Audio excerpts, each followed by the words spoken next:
everyone. Thank you for showing up for another book club. I'm so happy to be here, and I just got out of the jungle, crawling around, so I tried to pick all the dead ferns out of my hair, so forgive me if there's still vegetation.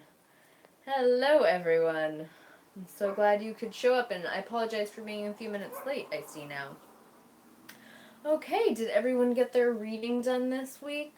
We were doing chapter 14, How Not to Die from Parkinson's Disease, and chapter 15, How Not to Die from Doctors.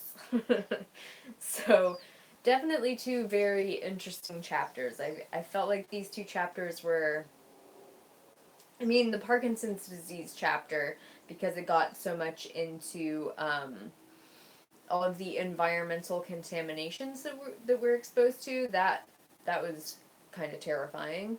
Um,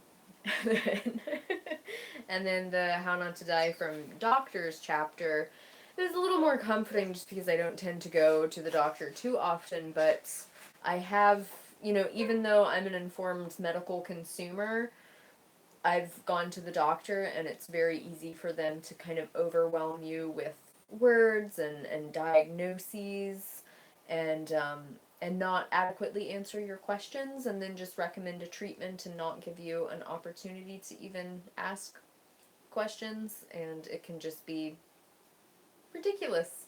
Absolutely ridiculous. So hello everyone. I see lots of you guys have gathered.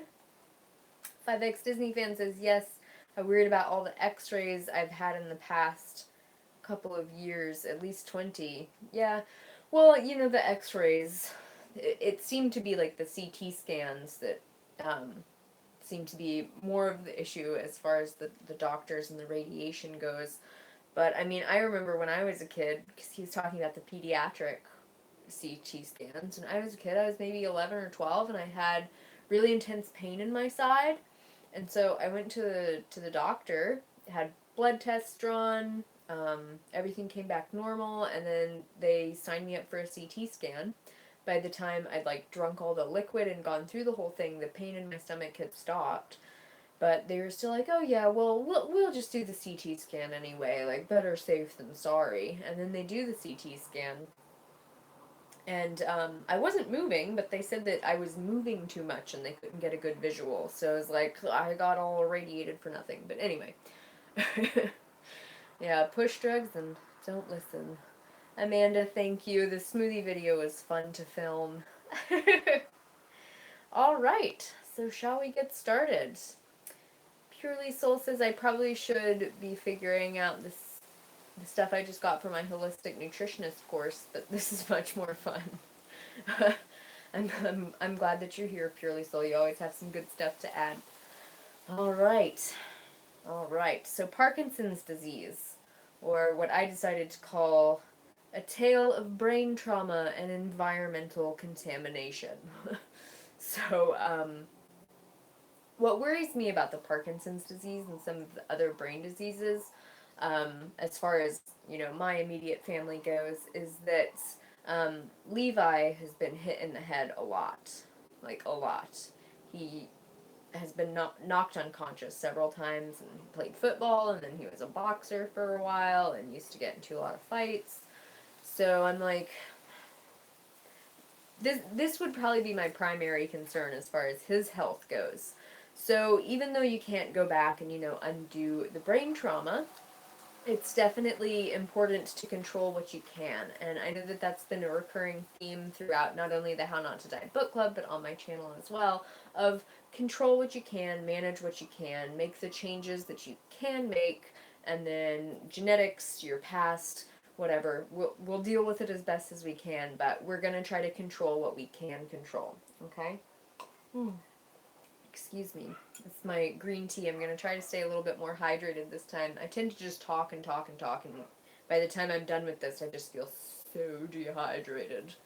Okay, so the Parkinson's disease, as far as environmental contamination goes, since we can't do too much to go back and undo brain trauma, definitely preventing brain trauma. So, if I had kids, especially sons, I don't think I would let them play football.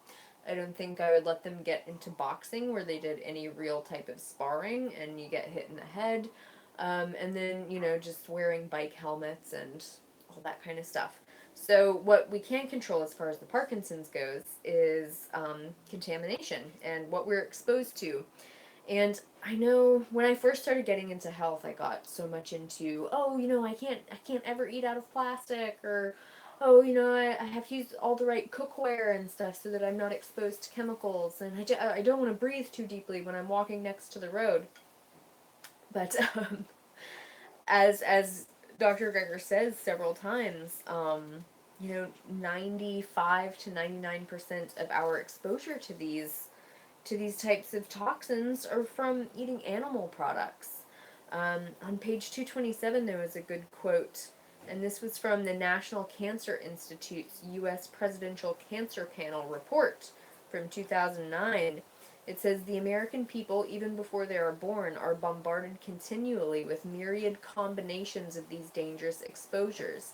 The panel urges you, Mr. President, most strongly to use your power of office to remove the carcinogens and other toxins from our food, water, and air that needlessly increase healthcare costs, cripple our nation's productivity, and devastate American lives.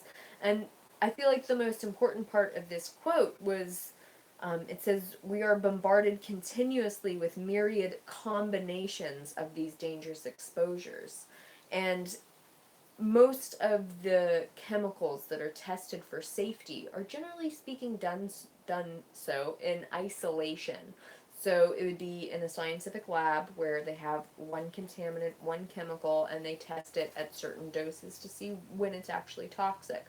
Now, this report mentions that we're getting huge combinations, and we don't necessarily know how the combinations of these different chemicals together are affecting our health or what effect they could be having on our endocrine system, on our bodies. It's just, we just don't know, and so we're essentially guinea pigs. And there's so much pushback from industry and so much lobbying being done on behalf of these industries that produce a lot of these contaminants that it takes a huge amount of pushback from the public to have any difference be made. And, you guys probably remember several years ago, BPA was a big problem. And BPA is an additive to plastic that makes it soft. And so now we have all of these plastics coming out, and it says that they're BPA free, which I suppose is great, but then people buy it and they assume that it's safe, that this plastic is now safe. It doesn't have this hormone disruptive contaminant. It's okay if I use it. It's okay if I drink out of it. It's okay if I store hot food in it or microwave this thing. But, you know, industries like to tout that something is BPA free, but they don't say that we had to add 5 other additives to replace the BPA, and those additives have not been tested for their safety. Many of those additives, if they have been tested, could actually be more toxic and have more of a potent hormone disrupting effect than BPA did. And so it's so frustrating because even it's like taking one step forward and 5 steps back. And so even in the case of things like our exposure from plastics and what we eat out of, we do have some control, and it does pay to be smart about the things that you use and the things that you expose yourself to, right? So, I guess if I had to sum that whole thought process up, it's control what you can, eliminate the exposure that you can, and never trust, and never trust a product to tell you the truth, right? Like, I always brew my tea in glass containers, and I don't like to use the tea bags because, there can be stuff in tea bags. So I try to avoid that. A lot of tea bags are made out of plastic mesh now. And then try to use organic tea to avoid that kind of contamination. And I think that's the best I can do. And so that's the best I can do. Okay. So, pretty much we're all exposed to these contaminants, and there's not, no one's ever going to be pure. that whole purity mentality where we get ourselves really stressed out about having to avoid everything. You know, that's not going to do any good. That amount of stress isn't going to do any good. What we can do is avoid the most toxic areas. And as Dr. Greger goes through, most of the most toxic foods and the highest level of exposure that we get is from animal foods. I see some questions about tea. Um, Disney fan says, do you put mason jars in the freezer, worried about breaking them when they are so cold? Yeah, I usually don't freeze the glass mason jars. I have every now and then if they're not too full, and then I'll try to like put it on its side or something, but even then the expansion could make it crack.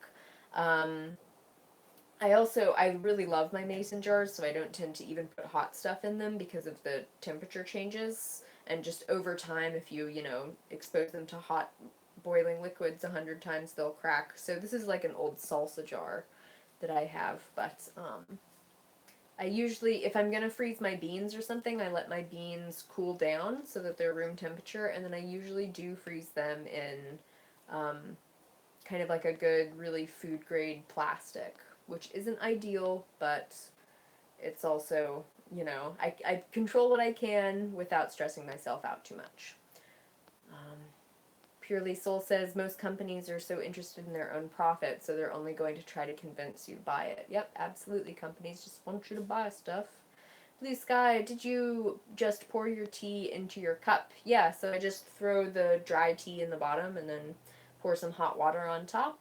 And then I let it cool off because it's obviously very hot. So I brewed this about 3 or 4 hours ago.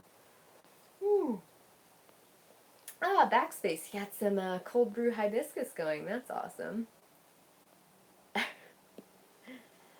Yeah, Purely Soul. That's a good point. Awkward time to have this username. Oh, nice. Equivocal Truth. You got some hibiscus and you've been adding it to smoothies. I love that too. Mine says, I freeze my mason jars. I usually leave the lid a little loose though until it's completely frozen. Yeah, that could work.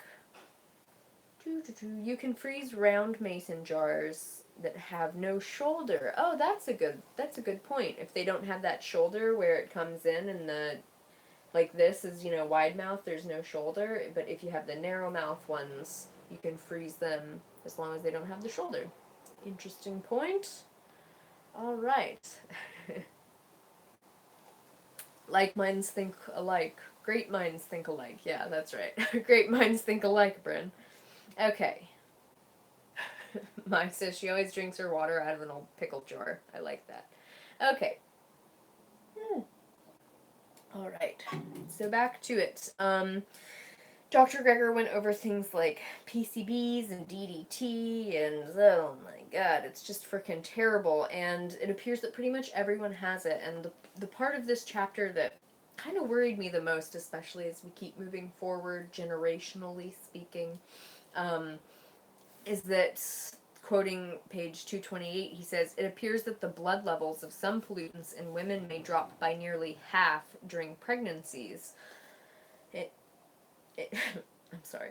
In part because their bodies pass those toxins off through the placenta. That may be why breast milk concentrations of pollutants appear higher after the first pregnancy than in subsequent ones, and this could explain why birth order was found to be a significant predictor of pollutant levels in young people. Oh, and that just terrifies me. Moving on a little bit more to the next paragraph, it says, even mothers who were breastfed as infants themselves tend to have higher levels of pollutants in their own breast milk when they grow up, suggesting a multi-generational passing down of these chemicals. In other words, what you eat now may affect the levels of toxic chemicals in your grandchildren. Ah. I mean, that kind of, it leaves me speechless, you know, because given that that's one of those things that I definitely can't go back and control what my mother or my grandmother ate. It's really,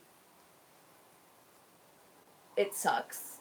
And I think about that too with all of my friends who are having babies now. especially the ones who really insist on continuing to eat animal foods and continuing to eat lots of dairy products. It's really just heartbreaking to think about what could be brewing for these babies when they start to grow up and when their hormones start raging more and as they start developing, and what's just going to happen with us.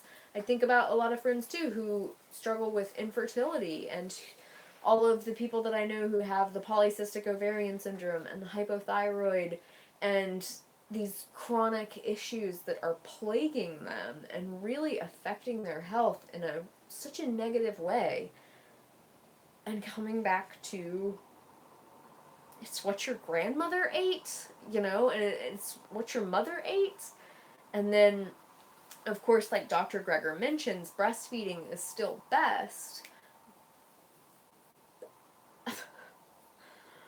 But the trade-off is just, it just sucks. So, as he says, the best we can do is to just try not to toxify ourselves in the first place.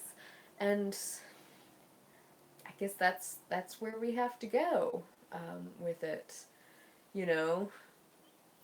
It gives me some comfort knowing that I'm not going to have kids, so I guess the the toxins end with me. But hold on 1 second.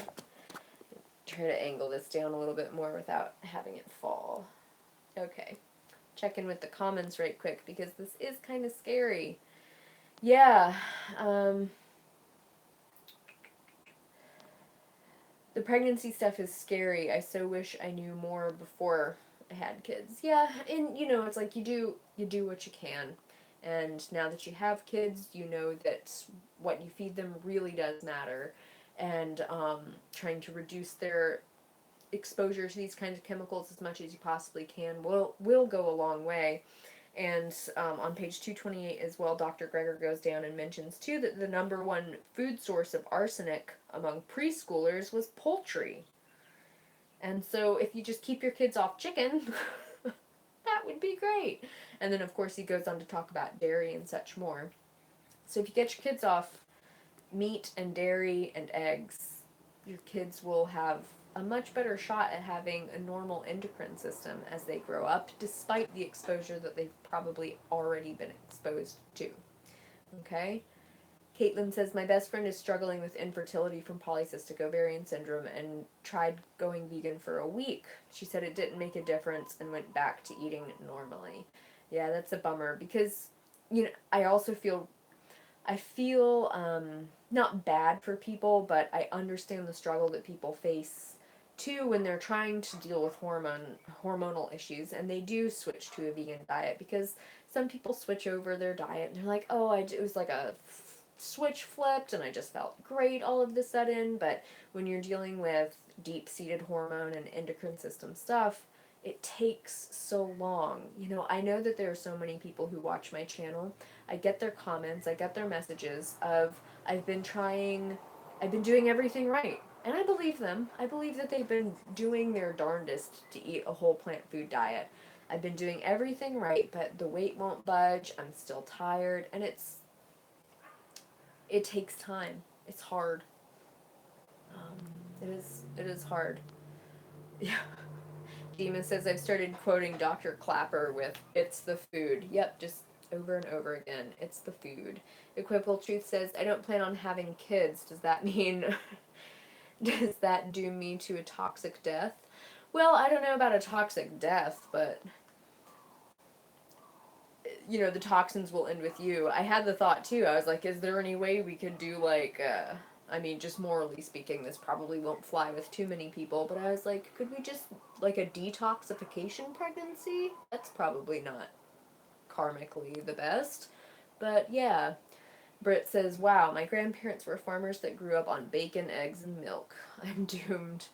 And also the firstborn, so that's even more doomy.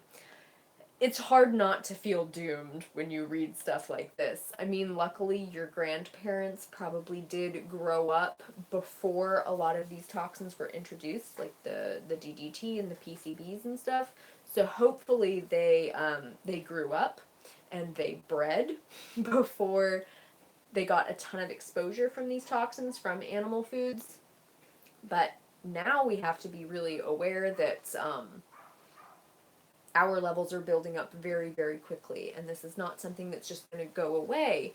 And I'm probably of one of the first generations who grew up from parents who did get a decent amount of exposure from this before they had kids, and then my generation's kids, that's who I really worry about. So, yeah. Mai says, I also feel so blessed that we're aware of these things and hopefully can share our knowledge. Yeah.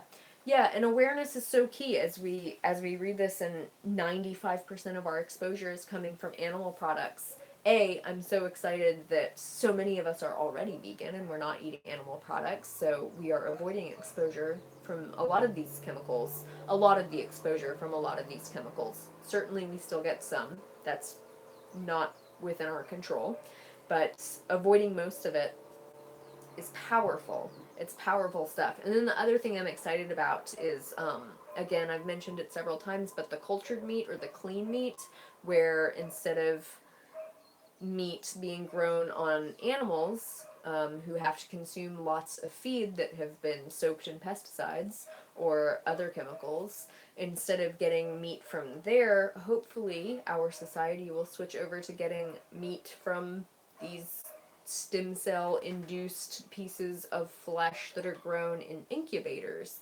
and aren't exposed to these types of toxin. And so if people really insist on continuing to eat meat, hopefully that will be their source of meat. And so we won't have this huge amount of toxicity introduced to the environment, to the planet, to us, right?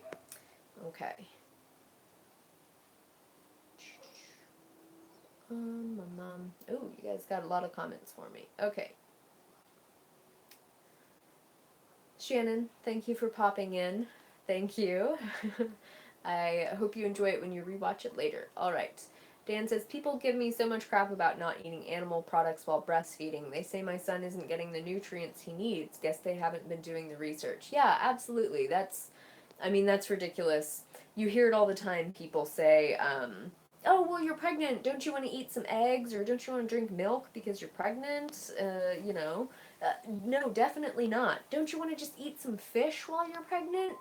No, you're not supposed to. They tell you not to. So, yeah. Good Lord. All right. Okay. Yeah, Blue Sky says, yes, I have a regular period since I started and I can't handle gluten or dairy, which is good, but I had 3 miscarriages before having my kids I have now. Yeah, and that's something that I wonder about too, about kind of the slew of miscarriages that women are having. I know that miscarriages they're fairly common, it's a very common way for a pregnancy to develop, to end. It's very natural for our bodies to kind of cancel out a pregnancy if it's not the right time, or if that fetus is becoming too toxic, so to speak. So it could be a good thing for the kids that you have now that you had those experiences of miscarriages, of perhaps getting to flush out some of that toxicity. Yeah, it's unfortunate though that that's the case, because they are hard to live through. Anna says, Lily, in your opinion, which are the best foods for someone who suffers with Alzheimer's disease? Not to cure, but to slow down. Well, the chapter on brain diseases in here was very good, and again, avoiding animal foods as much as possible, avoiding the cholesterol that can cause the cholesterol plaques, avoiding the foods that can trigger the beta amyloid to build up, which Dr. Greger talks a bit about too in this chapter on Parkinson's disease. He starts talking about it in the berries section on page 235, where he talks about these pesticides being highly associated with how proteins fold within your body and within your brain. And what was that quote? It's a quote on page 236. He says, in the most comprehensive study of this sort to date, 8 out of 12 common pesticides tested were able to trigger the accumulation of alpha synuclein proteins in the human nerve cells in a petri dish, and it was those alpha synuclein proteins that are associated with the misfolded beta amyloid proteins, which are associated with Alzheimer's. So getting onto as much of a plant-based diet as possible is absolutely necessary. Getting plenty of sleep so that your brain can continue to detoxify a little bit. And then, as Dr. Greger says, eating foods that are really rich in flavonoids, like berries, is super important because, again, quoting from page 236, he says, not only did a variety of flavonoids inhibit these proteins from accumulating, but they could also break up existing deposits. And that's huge. You know, right now, no one is saying that Alzheimer's can be reversed or cured, though it could possibly be possible based on this evidence, but being able to stop the development of, potentially being able to stop the development of these types of deposits could be a real gift to someone who's dealing with Alzheimer's. There's also another great book called The Alzheimer's Solution that was just released. I can't remember the authors right now, but it's on Amazon. I've talked about it several times. But that can be a great resource as well. They talk a lot about plant-based diets and reducing your exposure to these kinds of foods. All right? So, again, most of this chapter was just about reducing your exposure to not only pesticides, but dioxins and PCBs, and consistently avoiding animal products was the way to do it. So, there's also the issue of, I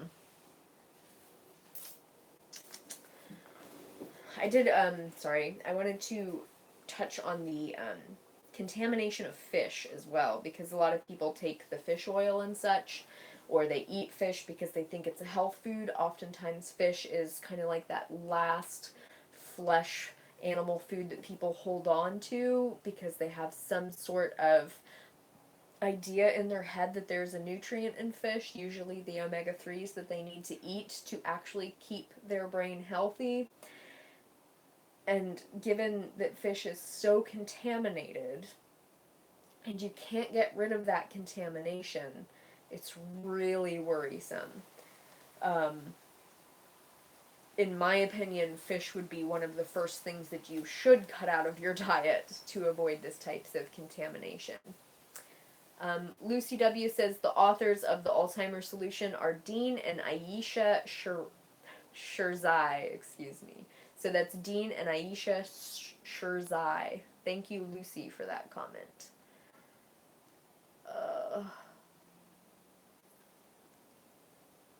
Kelly says, according to the book, eating a single serve of fish each week of a pregnancy leads to more mercury in the infant's body than injecting with a dozen mercury-containing vaccines. Yep, that is also an extremely good point, because so many people are kind of freaking out about vaccines nowadays, which I don't think is totally unfounded. Kids are being vaccinated at huge rates, and the purpose for that is, of course, the claim that it protects them from, dangerous diseases like chickenpox. But there's also, of course, the fact that pharmaceutical companies are making lots and lots of monies off of these vaccines, and so I think that the necessity of these vaccines should definitely be questioned. And anything that's injected into your body, obviously, could be problematic and should be thought about. And I think belittling someone for thinking about what's being injected into their child's bodies, especially when it's stuff like a chickenpox vaccine, or vaccinating a child for hepatitis B on the day that they're born, seems a little bit ridiculous. I don't think kids need any STD protection when they're a day old, but maybe that's just me. Okay, and so just be smart about where you stress out, because everyone's stressing out about vaccines and still feeding their kids freaking chicken nuggets. Need to take a look in the mirror. 5X Disney fan says, my husband takes fish oil. He thinks I'm wrong and that it's good for him. Yeah, I just had a conversation with my dad about taking fish oil too.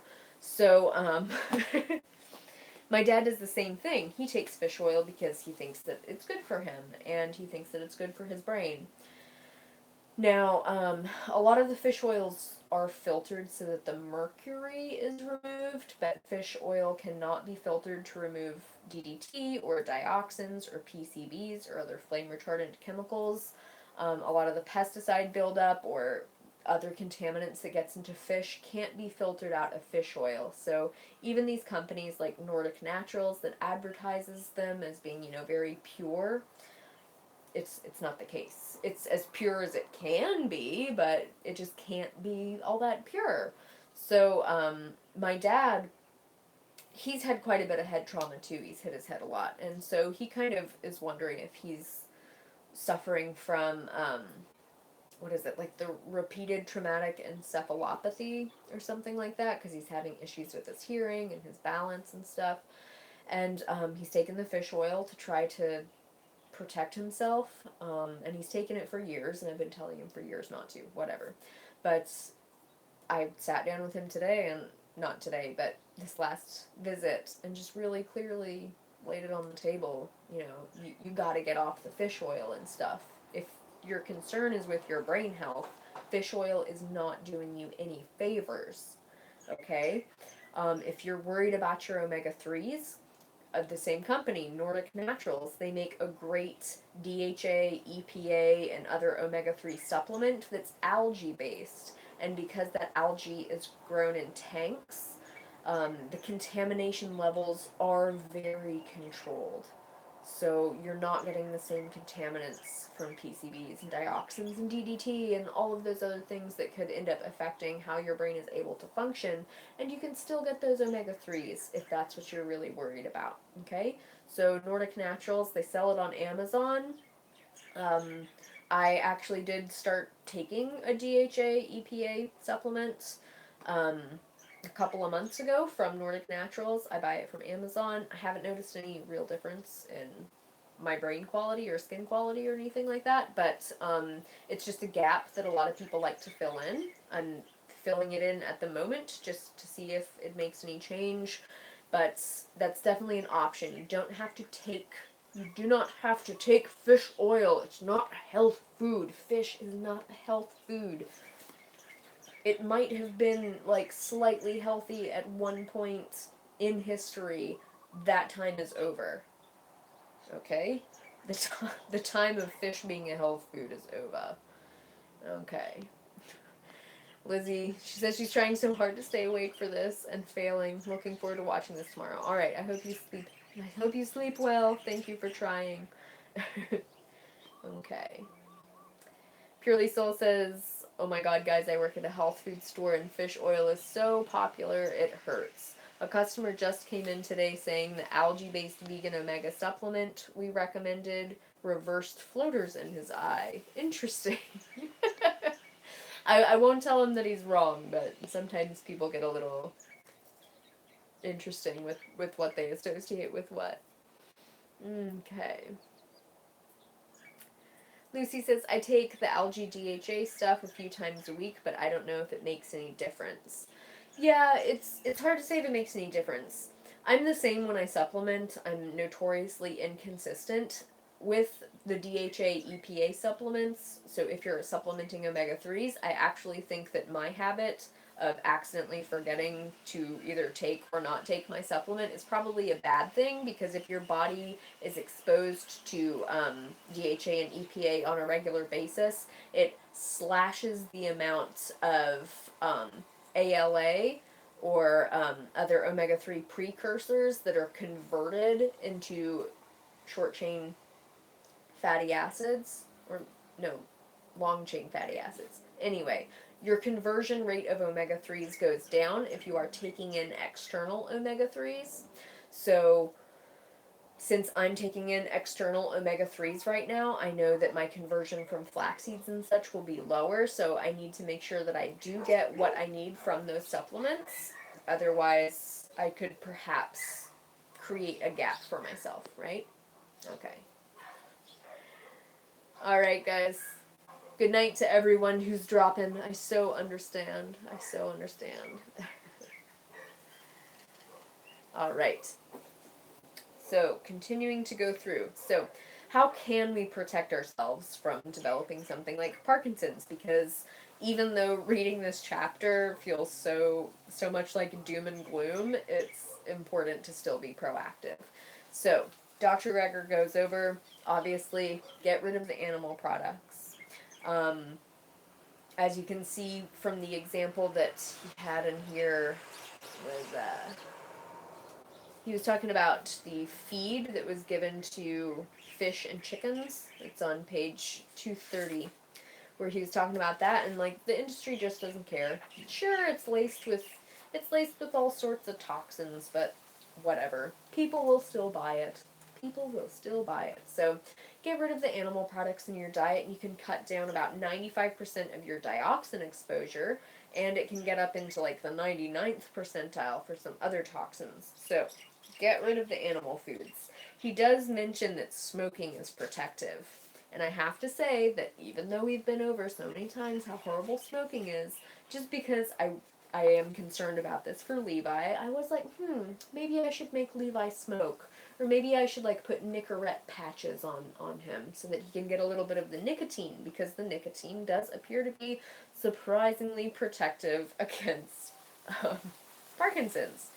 So, I'm not going to do that. I don't think it's a good idea. Nicotine is a neurotoxin, so you need low levels of it.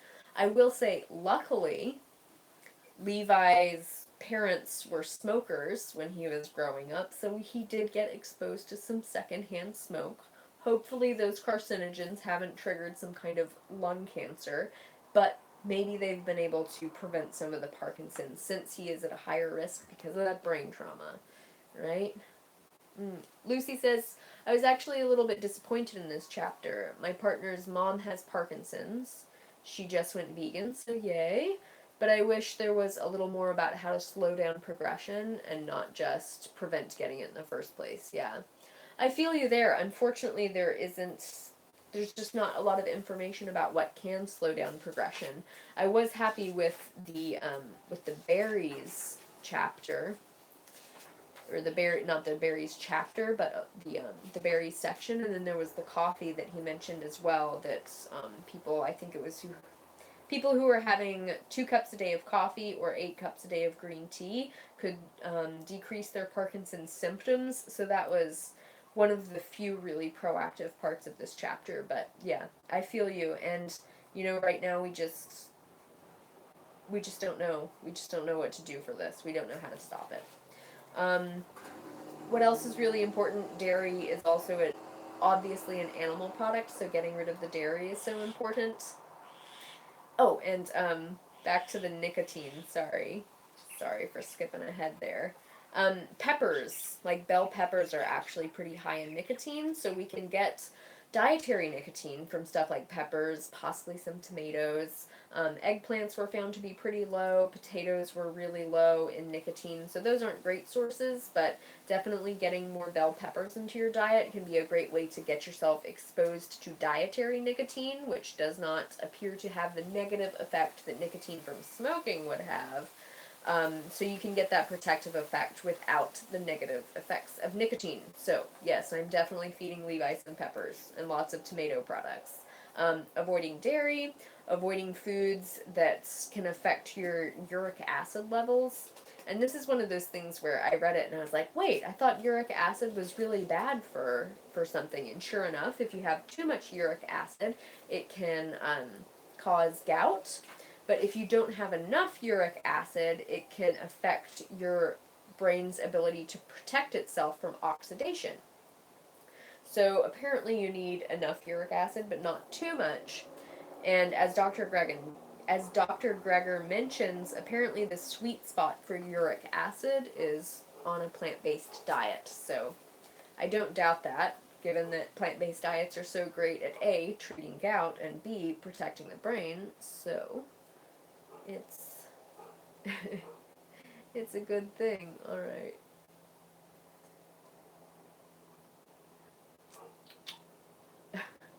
Britt says, oh, nicotine, I remember that part now. Oh, okay. I eat a tomato a day, and that made me happy. 2 cups of coffee a day. Check. There you go. A tornado. Oh, Lord. Okay. Oh, yeah, so, Amanda says, I just cut up a lot of peppers to roast with other veggies for meal prep. There you go. Mai says, raw bell peppers are ideal too because I think I remember hearing that when cooked, their nutrient levels plummet. Yeah, and that's also, certain nutrients become more absorbable with cooking process, certain nutrients go down. Not saying that one is necessarily better than the other, but certainly a lot of antioxidant activity is decreased with cooking, and a lot of vitamins and minerals too can be affected by cooking. So, 5X Disney fan says she feeds her kids raw each week, but maybe it should be more. Yeah, it's not a bad idea. I know they can be kind of expensive, so that's why they're not a huge part of our diet, but I'm definitely putting an effort into having more peppers in the diet. Hi, Nia. Oh, Caitlin says, anyone else in New York City and want to eat at the new vegan restaurant? I would love to, if I were in New York City. Kelly says, anyone else think the Simpsons episode where Homer breeds tobacco, the nicotine containing tomatoes? Has anyone else seen that video? I saw it on Facebook, where it goes through how the Simpsons have been predictive of history. Like, that blew me away. They predicted Donald Trump running for the president. They predicted something about 9/11 happening. It was very strange. Very strange indeed. I have a new suspicion and appreciation for The Simpsons that I never had before. Auntie Bonnie says, haha, yes, the tobacco. I gotta look up that episode now. Okay. Okay. There was a quote, I can't remember where it was now, but I think it was about the pesticides in the berries section, where there was a quote that said that vegans were, quote unquote, significantly less polluted.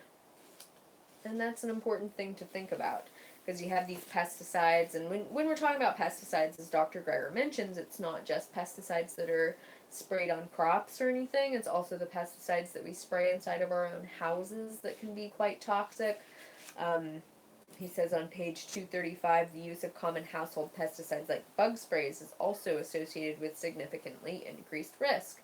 So you have people who are just spraying themselves with pesticides all the time, and then people who spray cockroaches all the time, and it's just terrible. Ugh. And it says, as I mentioned a moment ago, scientists think that the pesticides may cause DNA mutations that increase your susceptibility to Parkinson's, or they affect the way certain proteins fold in our brain. So this is something that we don't think about too much as far as protein folding goes. That's how things like mad cow disease affect our brain, is that they cause our proteins to actually turn inside out. And as I mentioned a few minutes ago when someone mentioned slowing down the progression of Alzheimer's, that quote on page 236, a study found that 8 out of 12 of the common pesticides tested were able to trigger the accumulation of alpha-synuclein proteins in human nerve cells. So that's pretty significant. So as much as we can avoid this contamination as well, the better. So that would be like avoiding spraying yourself with bug spray or using pesticides inside your house. And I would think that avoiding pesticides as far as food contamination would be a good idea too.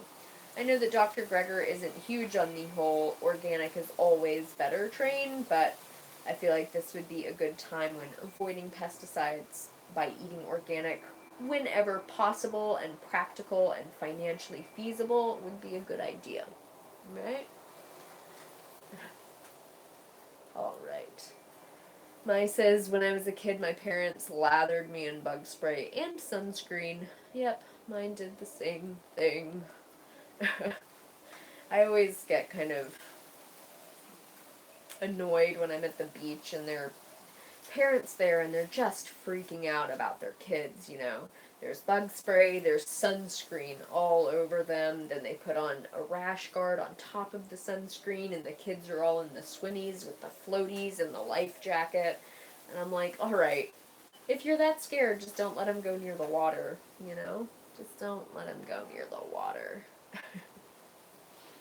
Amanda says, I can't afford all organic, but I try when I can. I'm in the same boat, I do pay as much extra as I can to get us organic whenever possible. I try to buy from organic farms directly as much as possible, but there are some things that I can't afford organic.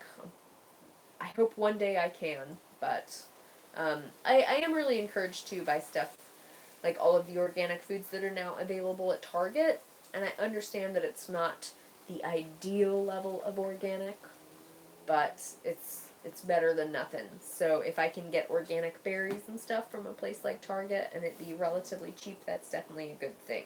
Okay. Alright, I feel like, good lord, it's already been 45 minutes talking about contaminants so much. Okay. So, like I also mentioned a few minutes ago, in the berry section, page 236, it appears that eating these flavonoid-rich foods could actually break up the deposits of these proteins, these misfolded proteins that are already existing inside your brain. So that's so encouraging. As soon as I read that, I went into the kitchen and I made blueberry banana ice cream, and I made Levi eat it even though he didn't want to. I know, poor guy, right? So, do what you can. Do as much as you can. There's also coffee appearing to be protective, as I also mentioned. 2 cups of coffee a day or 8 cups of green tea every day can significantly improve movement symptoms within 3 weeks. So, again, if someone is dealing with Parkinson's disease, maybe getting them to drink some coffee could be great too.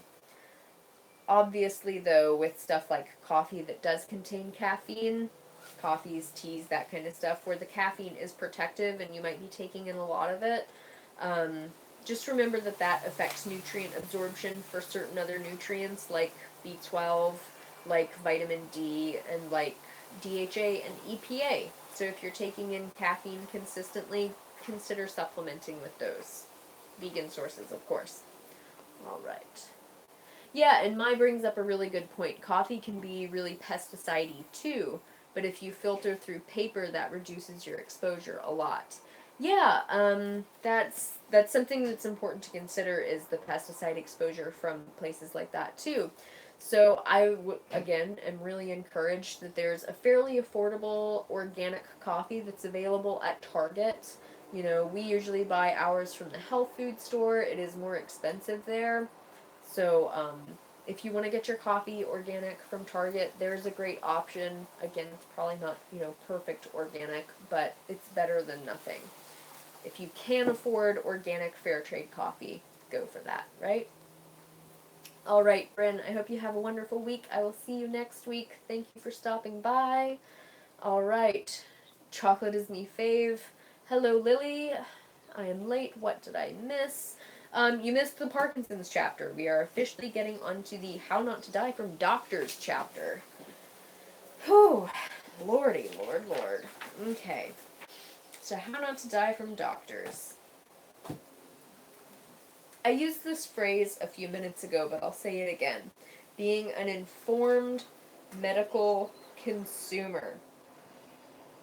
When you go and see the doctor, I feel like it's like you're going someplace. I treat it like buying a car. You go there, you have to know that they're a business, they're trying to sell you stuff, they're probably going to try to sell you some features that you can live without, they're probably going to sell you some features that might break on you, or might not work the way that they claim to, right? So whenever I go to the doctor, I try to be very clear with them. I always bring a notebook. I always write down as much as I can. Sometimes I'll record the appointment just to make sure that I can go back and review the information that I'm given, because it's so hard to absorb that information while you're in a doctor's office. If I'm making a decision about treatment, I make it very clear to my doctor that I'm not going to be pressured into making a choice quickly. I'm going to make sure that I have as much information as I possibly can. I'm going to wait and ask questions. I'm going to go home. I'm going to Google the crap out of it. And then that's going to help me formulate more questions. I'm going to look up alternative treatments. I'm going to ask my doctor about alternative treatments. And I'm a little bit limited here in Hawaii because there are so few doctors, especially so few good doctors. But if I'm not satisfied with the care that I'm getting from my doctor, I'm going to go somewhere else. And that's just a little bit about being an informed medical consumer. I'll tell you a quick story.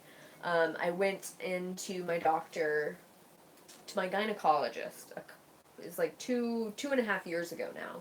And I let them peer pressure me into going in for a pap smear. And in the United States, they push annual pap smears. And in other parts of the world, it's if you have normal pap smears, you should go in like every 3 to 5 years and get tested. Um, but I've been having it done every year, and so because this was the doctor that did my tubal ligation, who tied my tubes so I could be sterilized and not have babies, I decided to just be nice and let him pump my insurance for some money and go in for an annual pap smear just to make sure everything's fine, right? So I went in and I had it done. And I also need to say that pap smears are one of the few medical screening tests that are very effective at preventing death.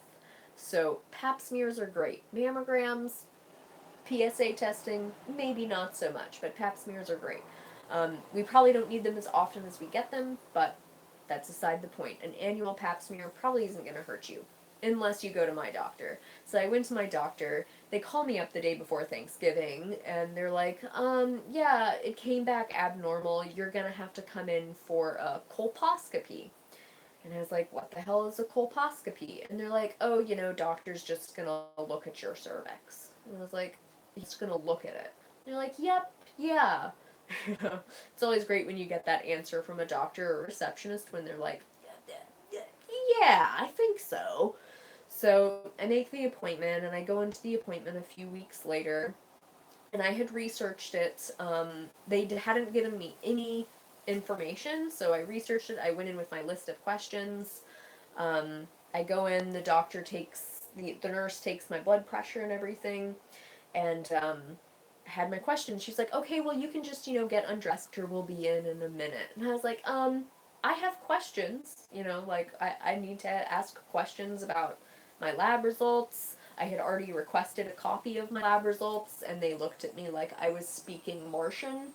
Um, I asked to know what the finding was, because there are many levels of abnormality when it comes to a pap smear. And the nurse looked very confused when I said that I had questions. And so she was like, oh, do you want to see the doctor now? And I was like, well, it would be nicer to, meet him on level ground and not be naked while I'm asking questions, but it works for you. And so she told me to go ahead and get undressed. So I did, and I sat there, in the gown with the frickin' thing over my lap with my notebook, ready to have questions, ready to ask my questions. And he walks in. He's training a medical student, which is great. Has his medical student come in, and then the nurse just walks over and starts pushing me backwards, as if I need to lay down. And I was like, nope, I have a notebook. I have questions. And so I sat there and I asked the doctor, what were the findings? And he goes, yeah, they were, SIN 1 findings. And I was like, SIN 1? That's the diagnostic term that's used after a colposcopy is performed and there's been a biopsy. I said, I haven't had a biopsy, so what were my findings? And he's like, yeah, it was SIN 1. And I was like, no, you're not using the right words. So either you didn't look at the chart or you don't know what you're talking about. And he goes, no, it's the same. And I let him override what I already knew, and I second guessed myself, and I said, okay, whatever. Maybe you're right. So it's level 1 changes. And he's like, yeah. So the nurse starts pushing me back down again. So I was like, okay, whatever. So I laid down. And then he starts poking around. And then he takes a biopsy of my cervix without telling me.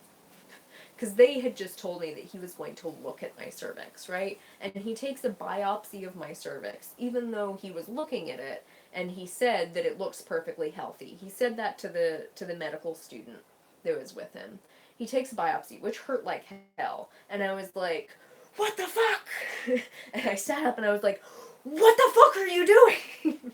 And he was like, "I'm taking a biopsy," and I was like, I never consented to a biopsy. You know, that's a medical procedure. I never consented to that. You never told me that you were going to do that. And I started yelling at him. And he was like, okay, well, just calm down. It's fine. And I was like, it's not fine because you didn't, I did not consent to this. You can't perform medical procedures on people who don't consent to it. And legally speaking, you can't consent to something until you've been informed about what's happening. So I got in a tiff with him. I was pretty pissed, and I let him know it. And the medical student was just standing there like, "Oh my God, what's happening?" And the nurse was stepped back like, "Why are you freaking out?" And I was like, "I'm freaking out because you just scraped something off of my body, right?"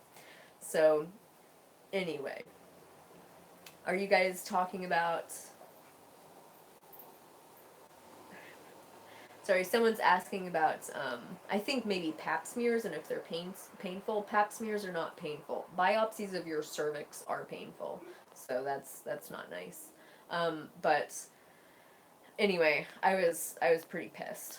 So I left the doctor's office. On the way out, they told me that I should reschedule and have another pap smear in 3 months. And I had already done a lot of research on the internet, and 3 months was way too soon. What is usually advised is 6 months to a year repeat pap smear, depending on what the test from the biopsy that he then did comes back as, right? So I then requested to get my lab results from the pap smear. She finally gives it to me, and I look at it, and it came back as the lowest form, which is like AYUS, ACYUS or something. Basically, it's un, unidentified possible abnormal changes. So it's like the lowest of the low. It should not, um, it should not progress to a biopsy. It should just be a retest in 6 months or a year to see how it's going. Um, it could have just been that something happened at the lab, that there was nothing wrong with my cervix in the first place. It could have been that I had had sex too close to the time that I had had a pap smear. It could have been for any reasons, but the fact is that my doctor actively lied to me in the exam room. He either lied or he wasn't aware of my test results, and either of those is not okay. And then he performed a medical procedure on me that I hadn't consented to, right? So that's just one way that even someone who's informed like me, I go in and boom, I get swept up into the medical mill. He's performing all of these tests that he doesn't need to perform, that he shouldn't be performing, just so he can pump my insurance, you know? And so I went in to get the results from the colposcopy, and everything was just fine and normal. And I told him that I was really unhappy and unimpressed with the way that he had conducted himself, that I hadn't been informed, he didn't communicate with me adequately, and he got really huffy and just left, right? And as I was leaving, I just had them hand me my whole file, and I was like, I will not be coming back. Do not call me.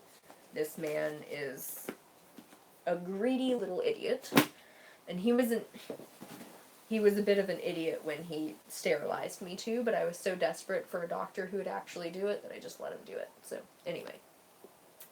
Stephanie says, I had an inconclusive pap smear and had another one 6 months later, and again 1 year later, and those were normal. Back to routine pap smears once every 3 years in Canada. Yeah, and that's what I started doing too. You know, I switched to a different doctor, went in for another one, and everything's fine. It's like it's back to normal.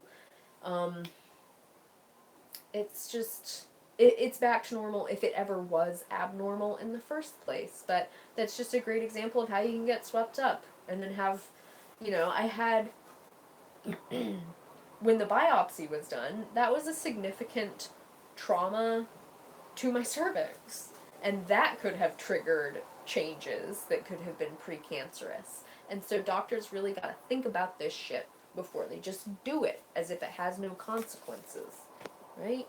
It's crazy. So anyway, it wasn't a huge deal, but it's just the Canine Fitness and Training says my OBGYN is trying to charge me $800 per procedure I never had done.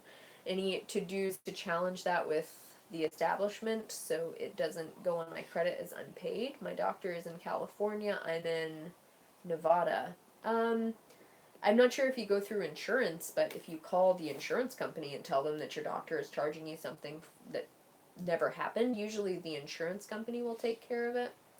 But, yeah. Jennifer says, my midwife told me how in the doctor books it says women have no nerve endings in their cervix. Then she said that men wrote it. Yeah, that's cute. That's really funny. I know I definitely have nerve endings in my cervix. Thanks for mansplaining that. Yeah. Sarah says, I have problems keeping quiet with doctors too. I'm that person. Yeah, doctors don't like people like us. They get really uncomfortable. Oh, Megan says a family friend just got paralyzed from the waist down because the doctors nicked her spleen, causing bleeding and inflammation around the spine. She went in for a heart procedure. Good Lord.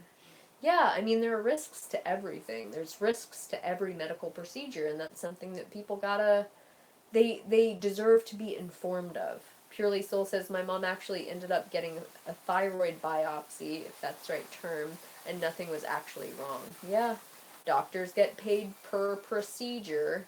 That's what Equivocal Truth says, and that is unfortunately true. They get paid per procedure that they perform. So there's not a lot of medicine to be made in healthy people.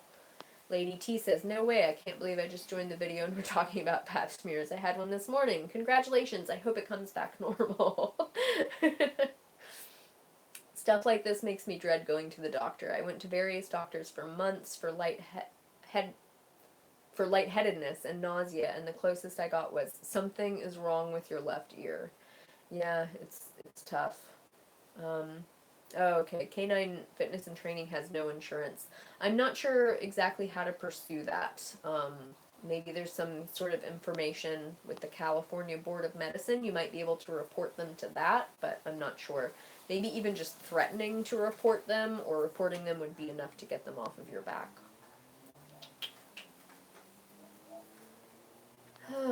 Yeah, doctors, Sylvia says doctors want ignorant patients. Yeah. Connor says, so I'm going in for a big surgery. I have some questions. Yeah, and your doctor, it's his job to answer those questions for you to the point that you are satisfied, you know? You know what I'm saying?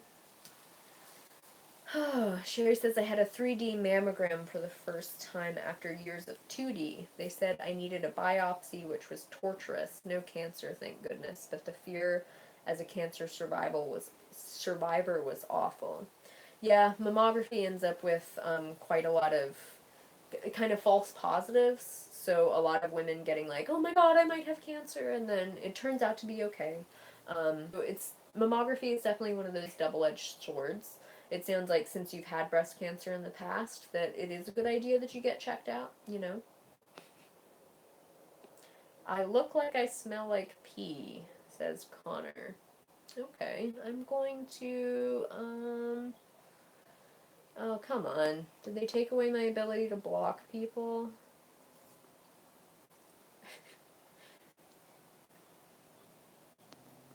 Okay, anyway, we'll get back into the chapter. Alright, so, I think the scariest part was actually when he talked about hand washing and how a lot of doctors don't actually wash their hands as much as they're supposed to, which is just sickening given that it's so simple. But I have noticed this many, many times. There's even one of my clients, unfortunately, he ends up in the hospital quite regularly because of infections, and they were worried that he might have a C. diff infection, so the Clostridium difficile infection, which is a really big deal, like deadly. Lots of people die from this infection. And I watched as the doctor came in, didn't wash his hands. The doctor touched him, like, looked at things, left, didn't wash his hands again, and there's a sink for washing hands in there. And of course I always assume, oh well, maybe he just washed his hands. Maybe he's on his way to wash his hands. I wonder. So I don't know, from now on I feel like if I go to the doctor I'm gonna insist that they wash their hands in front of me. Are you going? Yeah. Okay. I'm not going.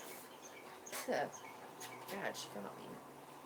I'll see you later. Okay, drive safe. Okay, I love you. Did you make rice? No. Okay. Should I? No, it's okay. Oh, maybe because we have the book club tonight.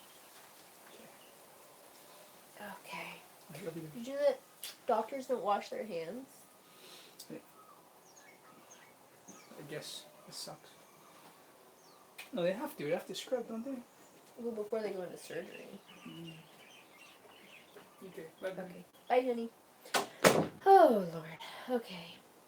5X Disney fan says, Nutrition Facts just posted a bunch of vlogs on mammograms over last week. Oh, that's cool. I'll have to check them out. My dad's been here, so I haven't been in my usual online stuff.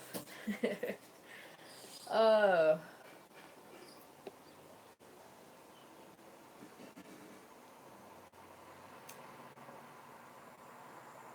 Bye. Okay. Yeah, Kimberly says medical staff is supposed to wash hands after entering exam room. Always. Yep. Yep, that's the truth. Okay. The radiation scared me too. I know I mentioned it at the beginning, but, I had a CT scan when I was a kid, and then he has those freaking quote about, what was it, that it's estimated that out of all children who undergo abdominal or head CT scans every year, 500 might ultimately die from cancer attributable to the CT radiation. Like, what? What? that statistic blows me away, because I always assumed that it was like a very, very low risk, and I know that that's only 500 people, but that's 500 people getting cancer because of a diagnostic test that may or may not have been necessary. And so, even with small tests that we go in, when I went in and ended up having a CT scan, no one questioned that it was okay. We just assumed that the doctors knew the risks and the benefits. And obviously no one sat us down and said, okay, look, we're going to give you this CT scan. There's a chance you might get cancer because of it. Do you want to still have it? Or would you prefer an ultrasound? No one asked that question because the hospital had to pay for their CT scan machine, right? And the only way to pay for it is to use it and charge people tons of money. So, no bueno. There are cases where, like, I go in and I get dental x-rays every couple of years just because I have had some cavities in my teeth and I want to keep an eye on that, right? So, there are cases where I feel like a little bit of radiation is probably worth it, but small things like dental x-rays maybe not be the biggest deal that we need to freak out about, but certainly bigger diagnostic tests like the CT scans is probably a good idea, right? Alright. Canine Fitness and Training says, I love your book club. Levi kiss breaks. Where's my babe? He's in the kitchen, where he's supposed to be. Reverse sexism. Well, he was outside with a chainsaw all day, so he's definitely being manly earlier. Chocolate is me fave says there was a flu outbreak at the hospital where I work on one of the floors. I'm not surprised about the fact that it happened. Nobody really washes their hands. Ooh, yeah, it's weird. It's weird. Megan says, can we also talk about the coughers? I don't do it in your hands, the elbow, please. Yeah. Well, I feel like half the people who cough around me just go and just like blow it out into the air. And then I just stop breathing as deeply. I know it's not good enough. All right. Sylvia says, my 4-year-old told me his science YouTube videos says to cough on your arms, not your hands. That's good. I'm glad your 4-year-old does that. All right. Hold on one second. Go outside, Petunia. Okay. Petunia doesn't like being inside the room with me. Then after the radiation, Dr. Greger was talking a bit about the actual benefits of drugs. And this is, sorry, my phone. That was something that's also not really talked about very much. So, a lot of drug tests, when they're tested beforehand, efficacy is always questionable. And I have, people go to doctors. I know I go to my doctor. I've gone to my doctor before, and they suggest a medication, and most people just say, okay, it must be safe, or my doctor wouldn't be recommending it, or it must be safe, or the FDA wouldn't have approved it. But unfortunately, regulatory agencies aren't really trustworthy anymore. It's like a revolving door between the FDA and the pharmaceutical industry. One minute they're working for a pharmaceutical company, and one minute they're ahead at the FDA and approving drugs and on drug panels, and it's just not a good look. And then a lot of the studies that are presented to the FDA are industry-funded studies, so it's just not great. Okay. We got someone's, looks like Purely Soul says, I keep getting cavities. Any tips? I've eliminated sugar and dried fruit from now on, but I really don't want any more cavities. Yeah, obsessive compulsive oral hygiene is, I think, one of the best things we can do for ourselves. So making sure that you're flossing at least once a day. I have yet to find a good brand of vegan floss. I just haven't found a vegan floss that's abrasive enough or thick enough or works well enough. Unfortunately, the floss that I use contains beeswax. I would love to find an alternative. My hope is that those are in development. But flossing, I use a Sonicare toothbrush. Sylvia just recommended the water pick. That's also an option. I don't really like water picks, but that's just me. I like to really get in there manually with my floss.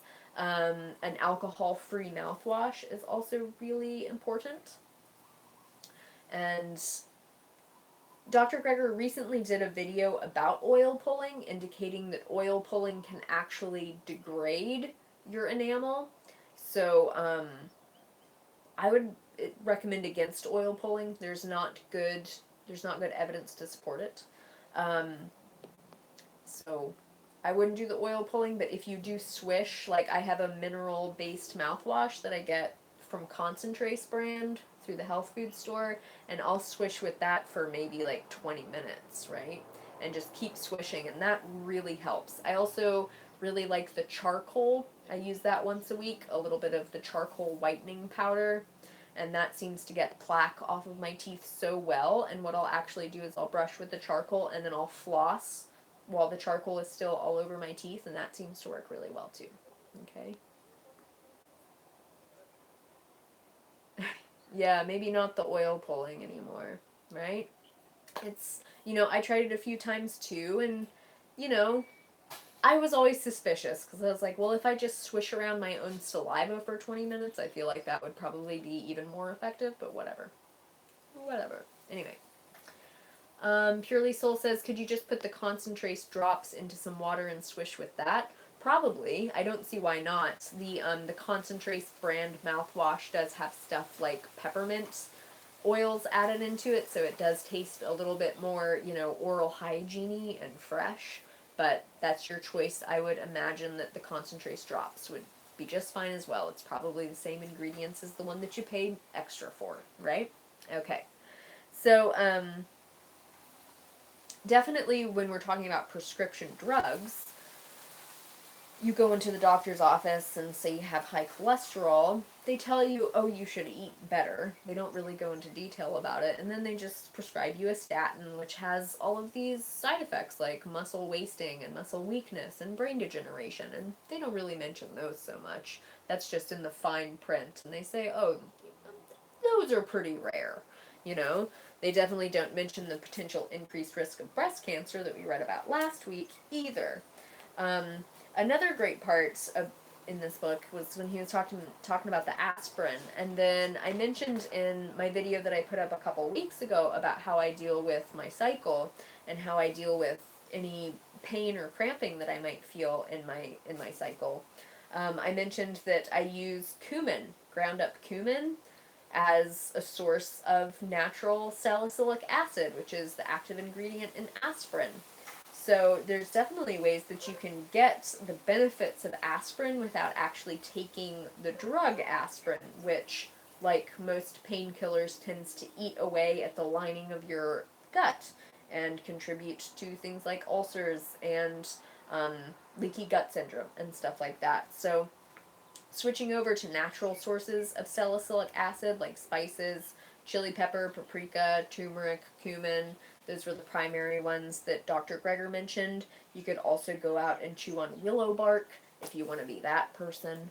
So, I know that for most stuff, I feel very fortunate that I'm to the point that maybe it's like once a month I get kind of crampy and that doesn't feel good.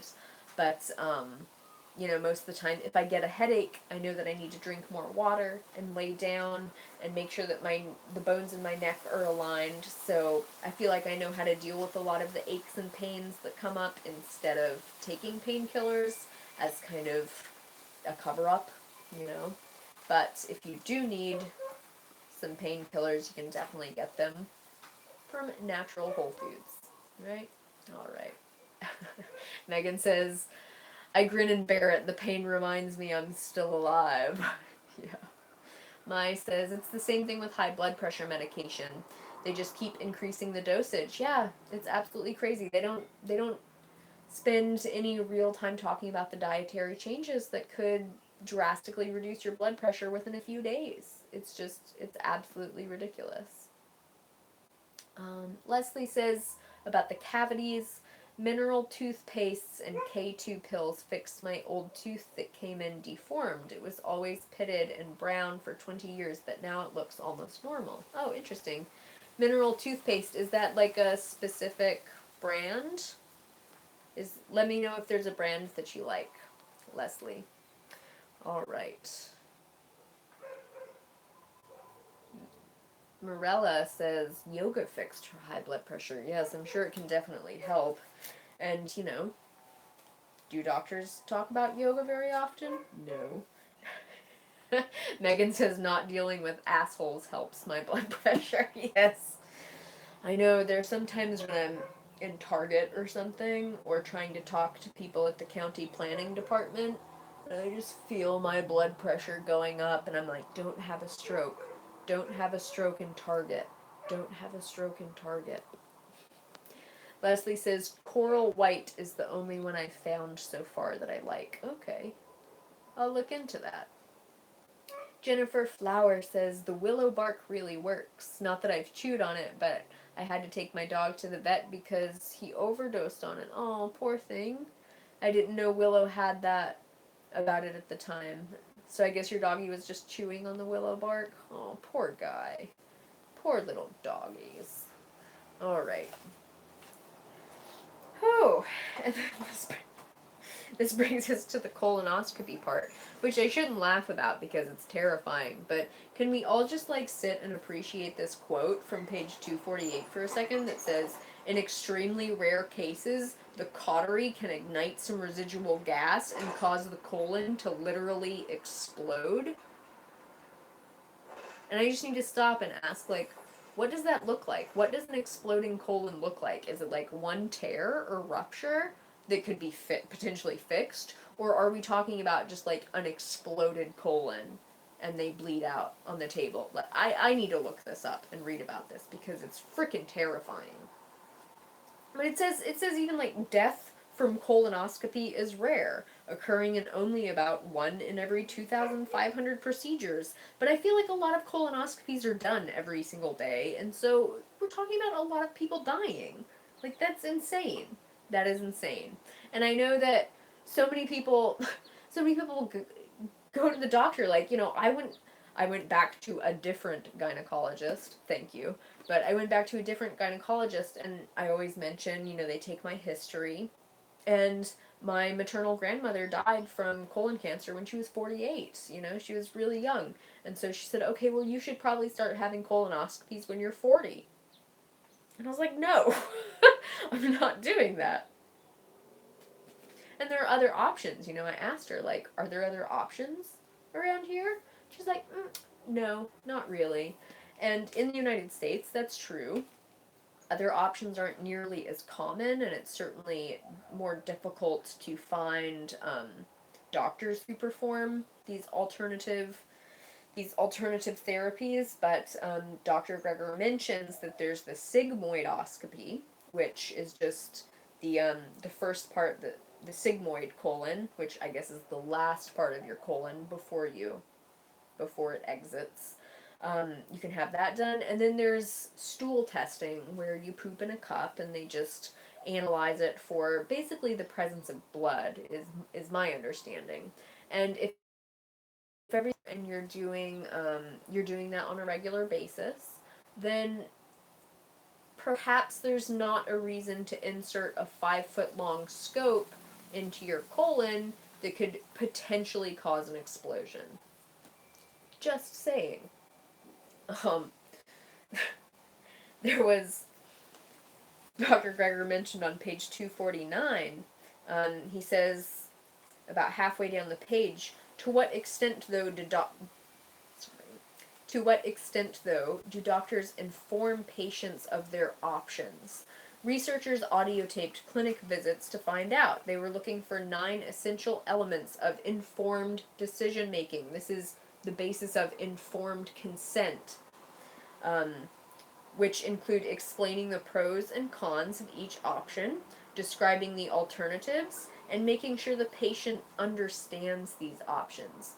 And doctors just aren't doing this. Like, they're not allowing their patients to make informed decisions. They're not allowing us to ask questions. They're really trying to manage what we think is possible. Right? It's really sad. It's really sad that our medical system is set up the way that it is, and it's sad that so many doctors are, I don't know, overworked to the point that they just don't care, or they're just greedy and they just want to get their paycheck at the end of the day. Are they sick and tired of dealing with insurance companies that don't want to cover these alternative procedures? Like, the causes, it's systemic, but the result is that people get crappy care and they get bullied into doing procedures that aren't necessary. And, on page 249 it says, as one U.S. gastroenterologist put it, quote unquote, colonoscopy is the goose that laid the golden egg. You just keep putting people through these ridiculous procedures that are charged, 3 times the rate that they are in Europe, and it just pisses me off. And maybe it pisses me off even more because I really don't want to have someone stick a scope up my asshole. I just really don't want to do that. Maybe that's just me. Sarah says poop cups are being advertised on TV now. What kind of poop cups? Like, just cups for pooping in, or like you poop in it and then you send it somewhere, or Or what? Sylvia says, I'm 29 and I just had one. Good lord. I think he just wanted my insurance. Yeah, 29 sounds awfully young. Megan says, thoughts on enemas.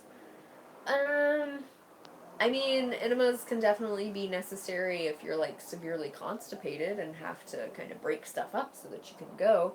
I'm not sure that enemas are something that are beneficial to be done on a recreational basis. I know that coffee enemas have gotten kind of popular with some people, especially for cancer treatment. And I'm not going to comment on the effectiveness as far as cancer treatment goes because that's not an area of expertise that I have. But anything that you put up into your colon is going to affect the microbiome. And so I would limit foreign things being put up in there. Okay? Okay?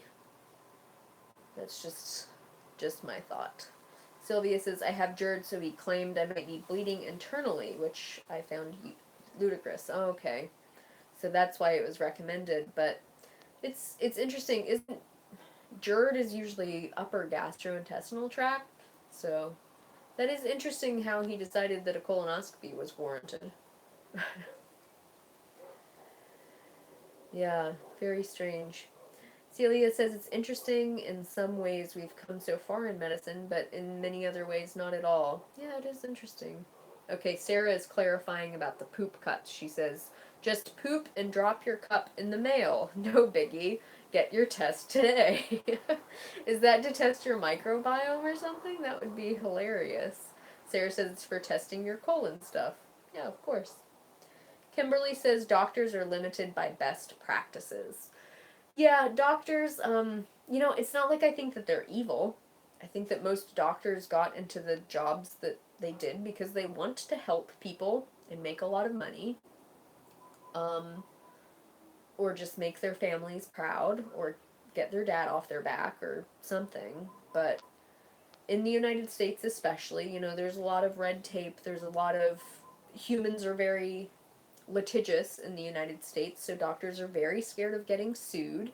They just want to do what's expected of them. They want to do what will hopefully prevent them from being sued as much as possible. So it's just we're in a crappy situation, medically speaking. Dima says, if my doctor told me to get a colonoscopy for no reason, I would be like, check please, I'm out. Yeah, that's not a bad idea. Taylor says, just found a plant-based doctor 30 minutes away from me. So thankful. That's awesome. Hopefully they won't want to stick a scope up my bottom.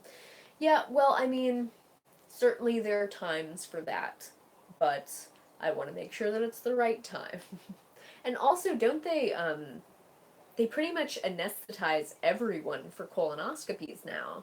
I feel like it used to be an option that you could go in conscious and just maybe take some painkillers and try to deal with it, but now they're putting everyone to sleep, and that's another aspect of it where I have to ask, there must be complications here. We need to talk about this. We need to think about this. I didn't even get put out when they yanked my wisdom teeth out. I was like, just do it! Just do it! Just because there are consequences. All right. Jasmine says, how would you start eating plant-based when you're not making much money? Have you had that kind of situation? You mean like eating plant-based diet on a budget, I assume. Well, I have only made over $10,000 in a year, maybe once or twice in my life. So I'm not super well off. But plant foods are quite cheap. I'm not sure that this is the best video for this subject, but yeah, I'll come back to it if we have time. Equivocal Truth says colonoscopies are painful. They don't put you to sleep. They give you an amnesiac so you don't remember. I mean, I remember my mom went in for a colonoscopy at least 15 years ago because I was a kid. And we picked her up and she was so out of it that she was falling over. My sister was 15 or 16 years old. She didn't even have her driver's license, and she had to drive her home. And my mom was really screwed up, and they ended up, it turned out that they had actually dropped her while she was so out of it, and she had broken her arm. It was ridiculous. But anyway, she got home and she just kept asking to eat cake and drink iced tea, even though we had already given her cake and iced tea. And I remember her being quite out of it. So I do have to ask questions. Marilla says, the doctor I went to last week did not know the difference between a vegan and vegetarian. Yeah, I don't doubt it. Equivocal Truth says the drugs that they use to put people out for colonoscopies are hardcore drugs, but there isn't actually an anesthetic. People talk all the way through the procedure and yell and cry. Oh dear. Oh dear. Yeah, it makes you wonder. As far as cheapness, someone mentioned, bulk goods are quite cheap, like brown rice, beans, frozen fruits and veggies, cheap things like bananas and potatoes. It's actually not that hard once you learn what is cheap. Yeah, I would agree. That's what makes up our diet. I go for the cheap stuff first. Bananas, potatoes, rice, beans, millet, exceptionally cheap.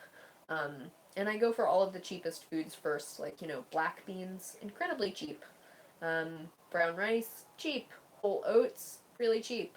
And you can live on those things for a long time. And then I just buy whatever veggies are affordable, you know, that kind of thing.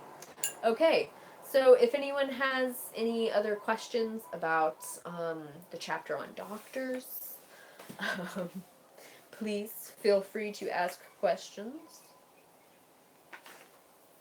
Other than that, we are done with part 1. So that means that we will start part 2. So next week we would be on part 2. Let's see here. I have it written in my table of contents which ones we will do next week for our chapters. And then we can do a short little Q&A section. So next week for session 8, we will be covering the introduction to part 2, Dr. Greger's Daily Dozen, and beans. So, intro through beans, stop when you hit berries. Alright, is that clear for everybody? Very good. Sarah says, I'm eating rice pilaf and oil-free potatoes for dinner tonight. That sounds really yummy. And super cheap. Yeah.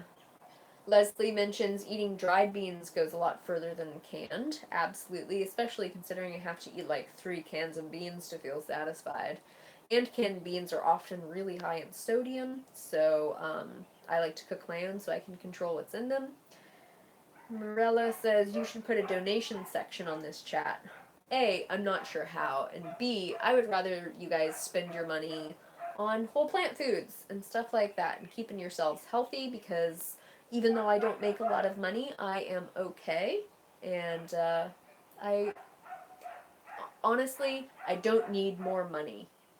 I just, some people, they get so into making more and more and more money, and every time I think about it, it just makes me sad.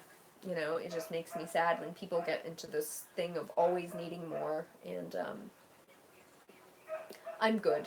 So thank you for offering, thank you for suggesting to put a donation thing, but I'm alright. And I would rather you guys use your money to take good care of yourselves, okay? Mai says, how often do you go to your doctor? I find myself avoiding them.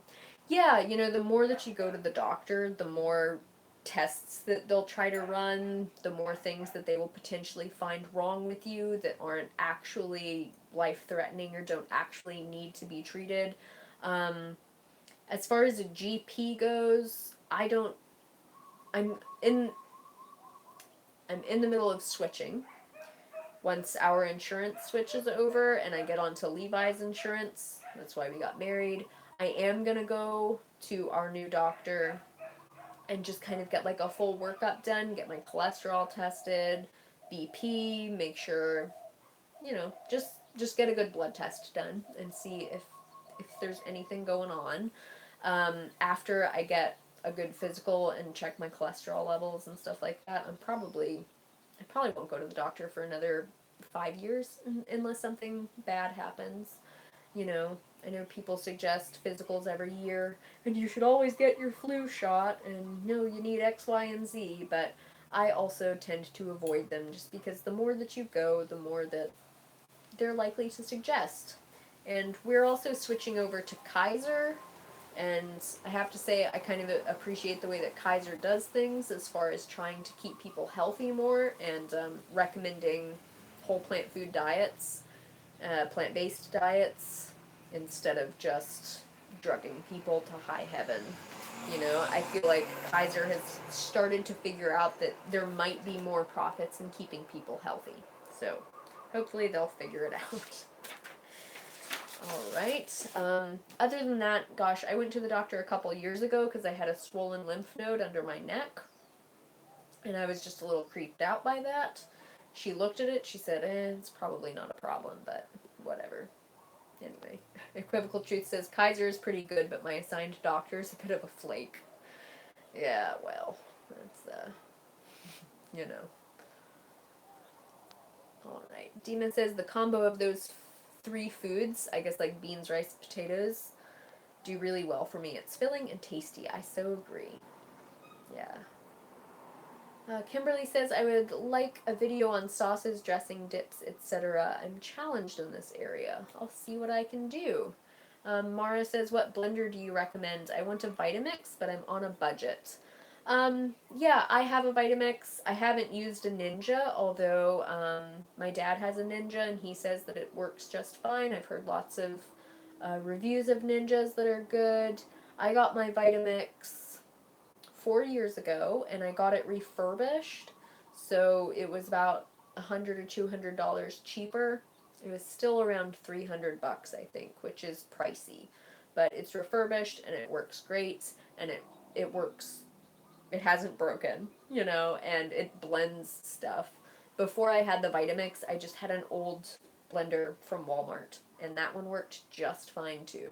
You know, I would have to be more thoughtful about how much kale I was able to blend, that kind of thing. But that one works okay.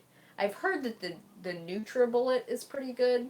Oh yeah, Equivocal Truth just says the NutriBullet is good for a small, cheaper blender. Obviously, you're limited as far as the amount that you can get. Kimberly says, where did you get the Vitamix refurbished? I got that off of the Vitamix website. Okay, so that was through Vitamix. And I'm not a Vitamix salesman. Again, I'm okay on money. I don't make a lot, but I don't need more. I'm not going to try to sell you guys Vitamixes. Okay? Alright, you guys. Kimberly says her Ninja is doing fine. No tamper, though.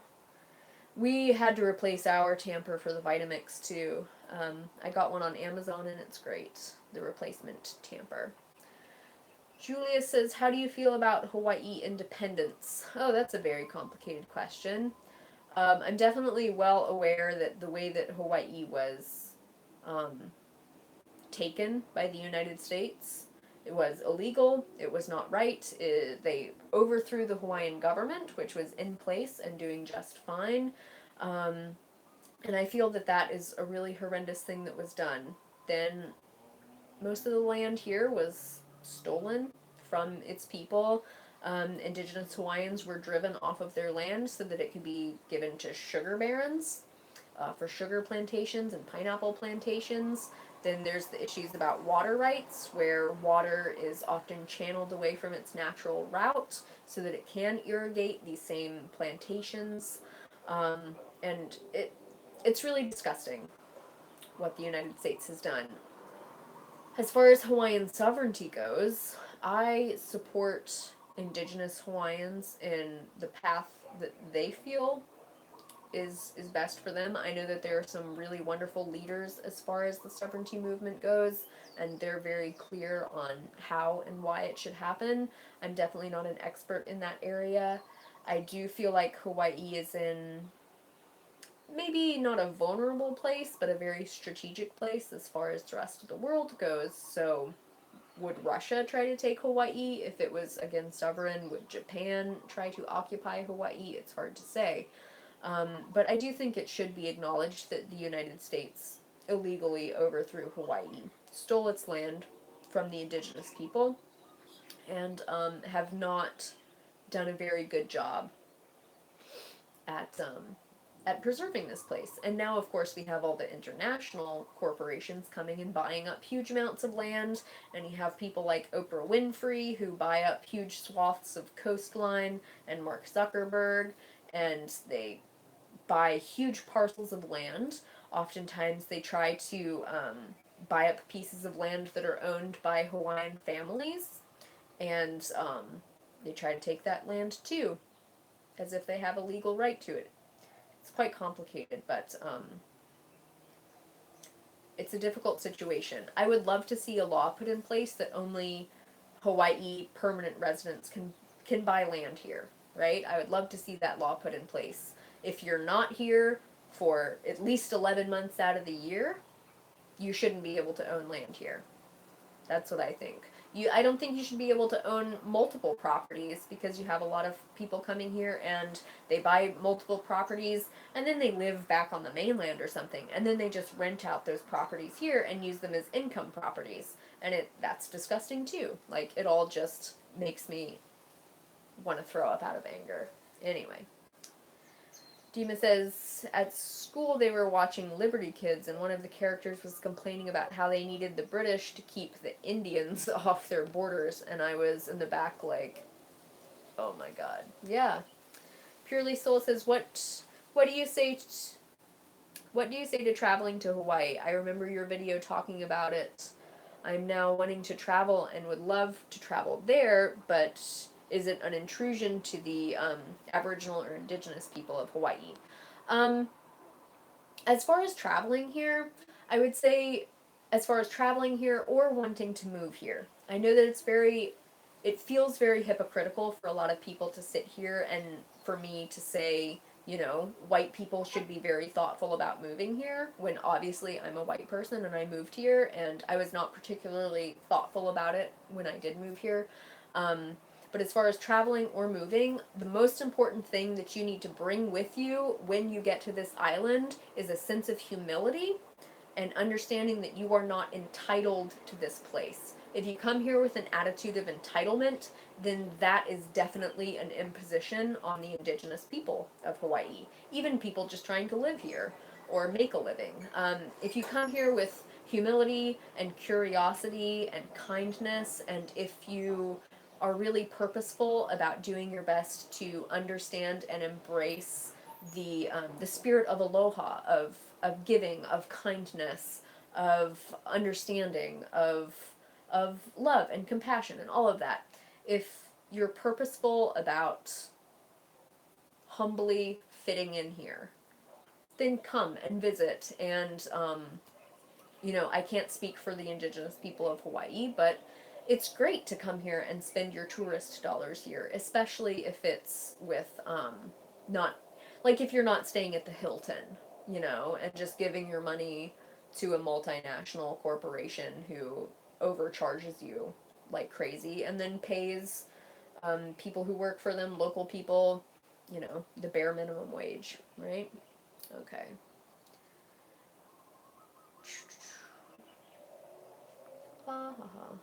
Mai says, I remember your video where you were with a house sitting friend, and their huge, beautiful, fertile soil property was wasted on empty grass. Yeah, it's the same thing. There are other people, even within our vegan YouTube community, who moved here, who have apparently bought property in some of the most fertile, gorgeous, sacred land on the island, and it's like, what are you doing with it?